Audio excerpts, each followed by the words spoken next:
local life. So I'd like to introduce Louise.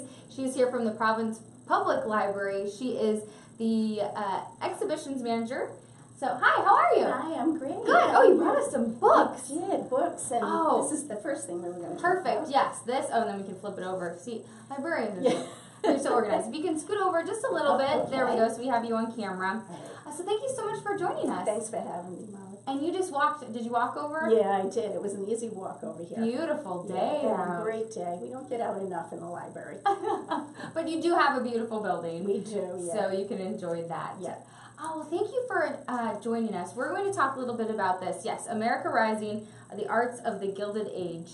So this is a documentary that you're doing a screening on. It's coming up this week. On Sunday. On Sunday, yes. I was going to say this weekend.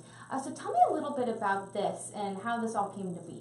Well, this is about the fourth time that the director and the producer, a married couple, have come to the library with their films. They're beautiful documentaries, beautifully crafted, and so we've been working with them over the years. This is the fourth time they've come to the library, which is very exciting. And this particular film is about the art of the Gilded Age, which is from about the end of the Civil War through 1910. They say it's from the end of the Civil War through Mark Twain. Mark Twain died in 1910, and that was kind of like the end of this Gilded Age.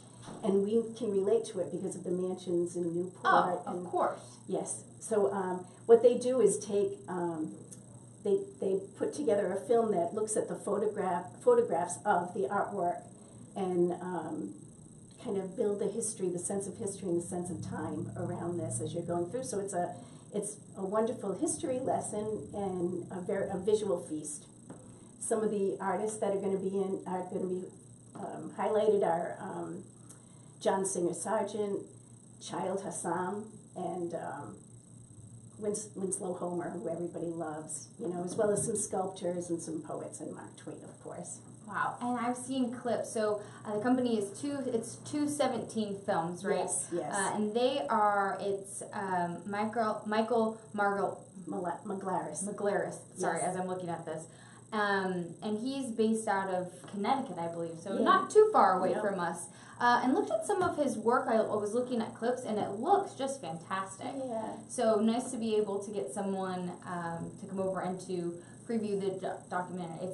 Yeah, they'll both be, the other director and the producer, Terry and Michael, will be there. He introduces it so that you have some background knowledge before you go into it. And usually they last about an hour and a half. And then so people will be able to stay and chat with him and Yep.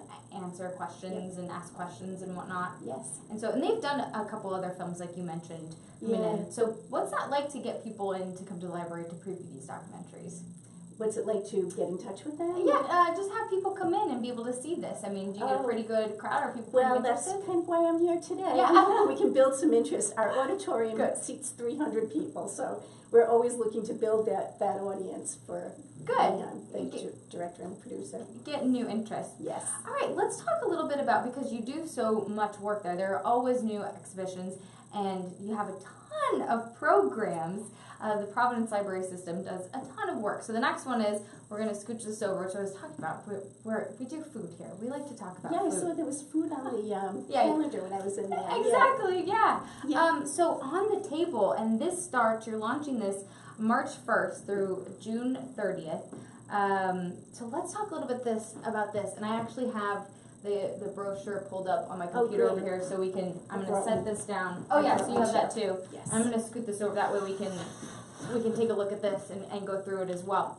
Okay, so let's talk about this. On the table, looks fantastic just going through this. Tell me a little bit about it. About 2 years ago, we started doing this big, huge exhibition and program series. The first one we did was on music. The second one we did last year was portals.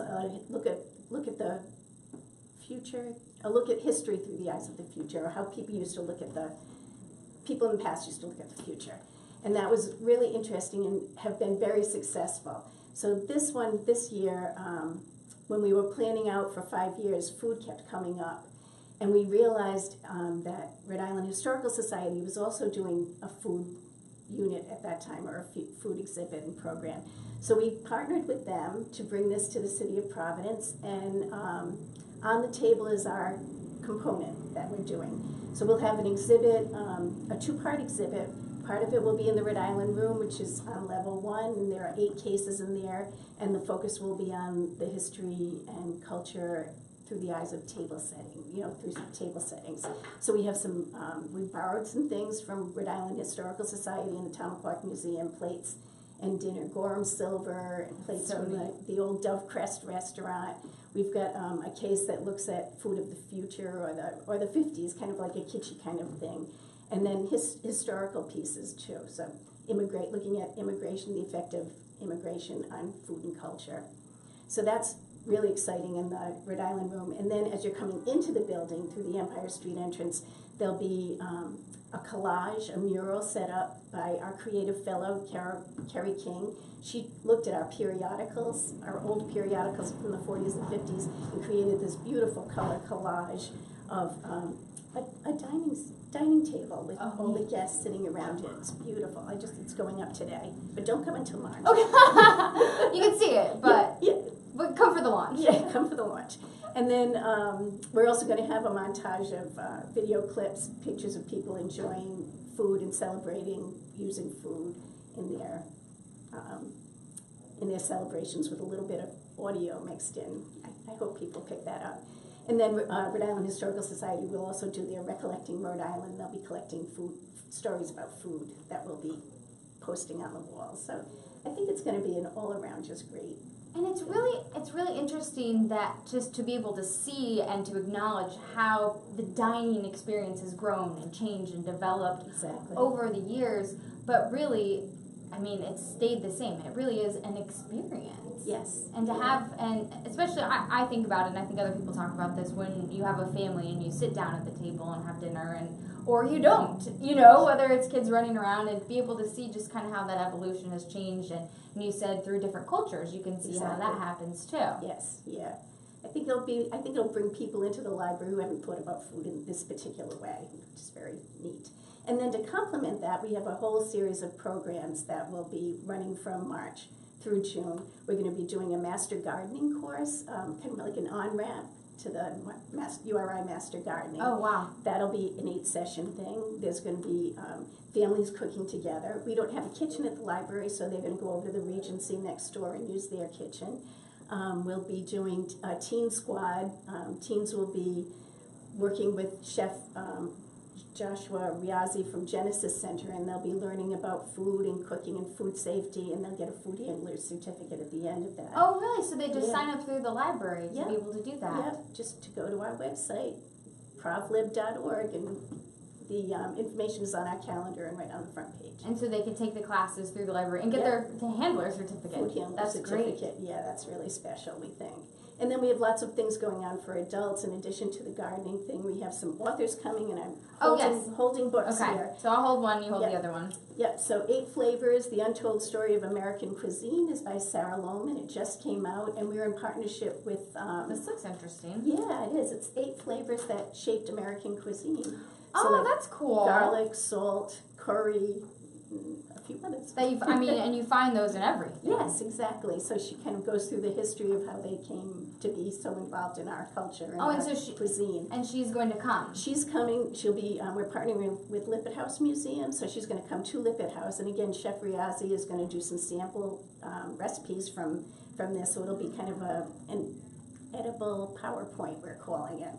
I love an edible PowerPoint. Yes. Love that. Okay. Yeah. And what's this one? And so this one is by Paul Greenberg, For Fish. He's done a couple of books about American catch, For Fish. He's a New York Times writer.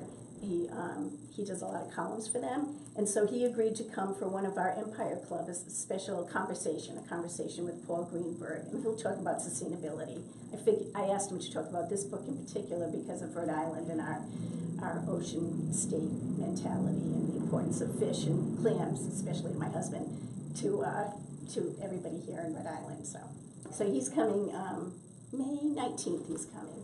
Oh, okay. Yeah. So he'll be here May 19th. So people, and is that being held at the library? This one's at the library. Yes. And this one's at the Lippert House. Yes.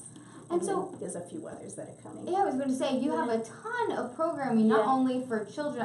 I was going over this, you have something going on. We had Hope in Maine here last week. Yeah, and so you have something going on. They're calling it the Road Show. They're bringing Hope in Maine to the library on April 23rd. They'll be there Sunday afternoon. They're going to be there. Their food truck's going to be parked outside. And we have the all-chef band Turn for the Worst. Oh, fun. They're going to be there playing, so that'll be great. Really, really looking forward. They'll have sample tables up of the different types of food that are made at the incubator, and they'll be giving out samples. And so, I mean, what is it like? You've really put so much into this to work with the kids, to work with the community, to put something like this together. I mean, it's not only an exhibit, it's an affair, really. It is, yeah. It took a whole year to do this, to put this together. It probably could have taken a lot longer. We're all of a sudden saying, oh my gosh, it's here. Here. But we're really excited about it. We talked with a lot of people, and like you say, food is a real Rhode Island thing. Everybody's so interested in that. So we've got, things coming up with nutrition, talking about nutrition. You just had the nutritionist here. We have a panel coming in where people will be talking about the intersection between food and health and education. So that's going to be on the 29th of March. And then on the 31st, following it up very quickly, Roger Williams University is putting a panel together on food recovery. Oh, wow. So it's not just all fun and games. There are some serious and interesting, thought-provoking programs that we'll be doing too. But the other panel that I'm really excited about is moderated by Gail Champa from Providence Journal, the food editor from the Providence Journal, and she's going to interview local food authors, and we're going to dish it out roadie style about food in the Ocean State. Dish it out roadie style. Well, and what's unique about this is that you're incorporating the education, you're incorporating the activities, yes, and the history of it, yeah. and it's a subject that all people are interested in because we need food to live. That's right. That's right. And to enjoy it as well. We're trying to touch on all aspects of the Rhode Island community by doing this, yeah. And so if people want to come to an event, do they need a library card, or can they just come to the library? No, they can just come to the library. Most of the events are open to the public and free. A couple of them we're charging a little something for. But they're welcome to come. They can go to our website to find out the dates, or come to the launch next week, March 1st. We're inviting everybody to come and be there at the very beginning, see the exhibit, the first day of the exhibit, and then join us. We'll have a food art installation by the Balcos there with AS220, and they're going to do something interesting with a drone. Ooh. And Twinkies, I heard. And drone and Twinkies? Yeah. Yes. And then we'll have music again. We'll have some music and cake, of course, because you can't have a food thing without some food. Without especially cake. Yes.